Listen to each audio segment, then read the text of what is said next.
How was film study with Coach Goodwin after the Furman game? Uh, we ain't watched film yet, so Oh, okay. we gonna do it today. We got a lot of stuff to work on, so gonna get that squared away. He said after the game that maybe he doesn't even need to watch a whole lot of film. He said, "You guys know what went wrong." Yeah, Do you? Yeah, we knew exactly what it was at the moment, and it was just like one of those snap plays, and so we know everything. I already knew what plays I messed up on, and so we can fix it already. So I already watched the tape and evaluated myself, and got a lot to work on. Ruke, why do you think there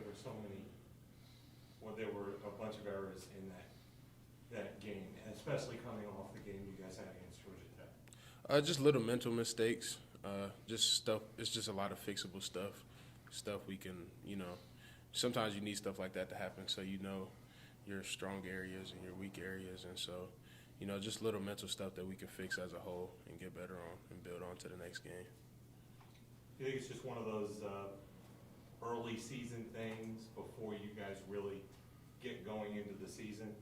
That you'll be able to fix in a hurry? Yeah, we'll be able to fix it. It's just little stuff that, will actually help us improve our game as a defense and just knowing what we need to focus on this week going into the next game. How much do you feel like over pursuit? Obviously those screen passes hurt you guys. You feel like you're just a little too aggressive and not. Yeah, as a D line, we got to do a lot better on recognizing the screens quicker, and I put that on myself as well. I got to do a better job on that, and take some pressure off the linebackers and the secondary. When you say some of the mental mistakes, what are some of the specific examples? Just recognizing screens. You guys saw that, so we just got tighten up and just recognize it quicker, and so we can help our back seven out. As a D line, we got to do better as a whole. How do you recognize the screen? Obviously, if you're just running free, you've got to think screen first. But there are other times that somebody forgets to block you. So, in your mind, what's the best way to say, "Oh no, this is a screen. I got to get back"? Sometimes when you come free, it happens like that. But when you come too free, you just need to be like, all right, something's wrong.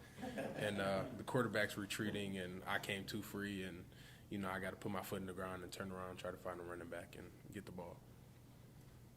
Do you think any of that had to do with the fact that you played Monday night and then you play again Saturday?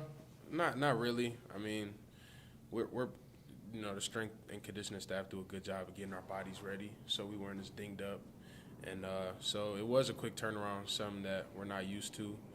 But I think it just has to do with just us being a little more prepared and just getting more focused.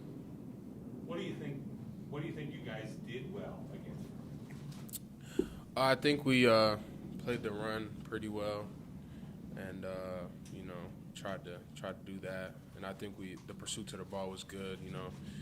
Every time you see the tape, it's at least 7 to 8 guys at the ball, and so I think we pursued the ball really well. Do you know much about Louisiana Tech yet? Yeah, I watched them. I know they're a good opponent. I treat every opponent the same, whether we're playing. It don't matter who we're playing.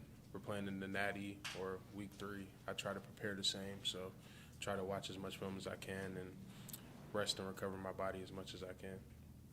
If you don't mind, get a little personal now. Have you been back to Nigeria since you came here? Yeah, I went back when I was like 10. I'm going to go back probably – I want to go after this season, but it depends on my dad. You got to ask my dad. Whenever he wants to go, I'll go with him. So you played a lot of basketball growing up. Do you still play? Yeah, I play a lot in the summer. I mean, not to toot my own horn, but I'm the best basketball player on the team. And, so like I said, just put me at the 3-point line. I'll make 100 out of 101 shots. So go back to the end of your sophomore basketball season. Did the high school coaches, did they come to you? Did you go to them? How did it, hey, let's get Ruke suited up as a football player as a junior? How'd that happen? I always wanted to play football my whole life, but it was just something about basketball. I was just really good at it. And, we went to the state championship, like, pretty much the whole time I was at River Rouge. And so just after that, I hated sitting down for so long after basketball season. So I just wanted to find something else to do, keep me occupied. And so Corey Parker, my football coach, came up to me like, hey, you want to try out football? We need you to get out there. And it took me like 4 positions to get the defensive line, and so I'm just glad it worked out the way it worked out. What 4 positions did you try? I started off at receiver, but I didn't want to block. And then I went to tight end, and I realized you have to do more blocking. I didn't want to block. And then I tried linebacker, but it was too much covering for me. And so he just said, go ahead, put your hand in the dirt, and I've loved it ever since then. I know you came to America when you were 9. How much do you remember from your time while you were in Nigeria? I remember a lot. I left Nigeria when I was like 2, moved to England. I was in England with my parents. And then I left England when I was 9. And so I remember a good amount, and just stuff like that. I just cherish life along the way because it gives me a better outlook on life, and it's so much world to see out there. And I just make it one of my goals when I'm done playing football to travel a lot. So I was wondering how much traveling so much, and seeing so many different places, how much does that change your perspective? it changes a lot, just different cultures and the different way of life, and you're grateful for what you have because, being in a place like Nigeria, it's a good place, but it's tough. And just cherishing little things, like, it just gives me a bigger perspective. What exactly led to your family moving so much? Huh? What exactly led to your family moving so much? My mom wanted to move to England. I don't know why. I was one. I couldn't even speak, so I didn't ask questions. So wherever they went, that's where I went. And so, and then when my mom passed when I was 6, my dad came and got us, and we moved over here to America. And I've got Nigerian friends, and they are all about family. It is all about the family unit. Is that one of the things that maybe led you to Clemson, is the fact that this is also all about family? Yeah, it like being so far from Michigan, it doesn't even feel like it because I have guys on my team that I feel like I've known them my whole life. And, that's what makes it so much easier playing because I'll give my all for the guy next to me, and I know 100% they'll give me their all too. And so it's just such a tight-knit family, and that's what made me come here. Coach, when he was talking about you didn't even know how to get into a stance when you first got here, what did your stance look like? I played defensive end, so I just stood up. I was in a 2-point stance. I didn't know nothing. Just knew how to get to the quarterback. And then when I got here, Jordan and Nas were hurt, so it was me and TD first day, and they moved my position, and that's when I was like, all right, I'm really playing football now. And going against guys like John Simpson and Jackson Carman, it just took my game to a whole nother level, and that's when I started taking my body serious and what I put in my body and what I ate and how I slept and stuff like that. So yeah, they taught me a lot. Shout out to them. I guess how much did you get beat up by those guys when you were in the It was tough, man. I was 17 when I came to college, and I don't know if you've seen just John Simpson and Jackson Carman on one side is humongous, and so I don't even want to talk about it, but yeah, I got taught a couple lessons, and that just made me a better player. I wouldn't take it back for nothing. Can you describe the mindset difference you have between playing basketball and playing football? Yeah, basketball, I could run for days. That's why I love that I played basketball. Like when I did football conditioning, it was so easy because that's all I did was run. But just the physicality, man, is so much different. You're getting hit every play.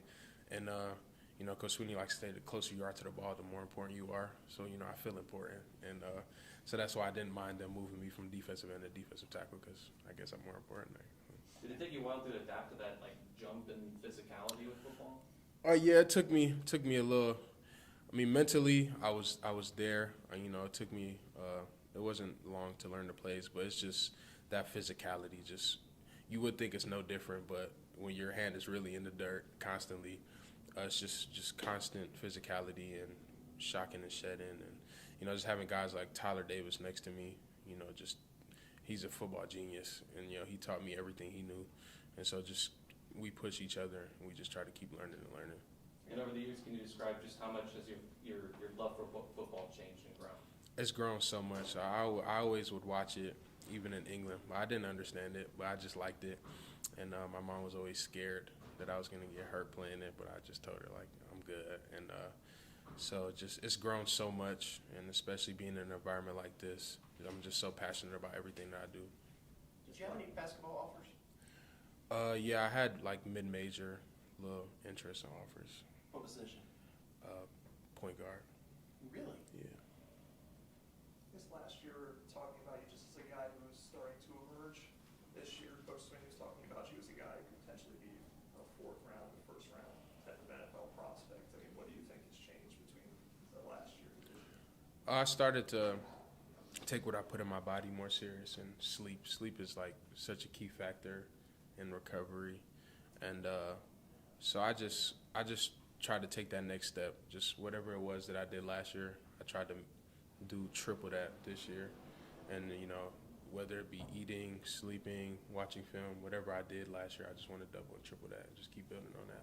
Was it the progress that you made last year? Is that the impetus that shows you like I'm close to being able to be at that next level? Is that what you? Yeah, I mean it has a part in it, but I always knew since I got here that I had the potential to play at the next level.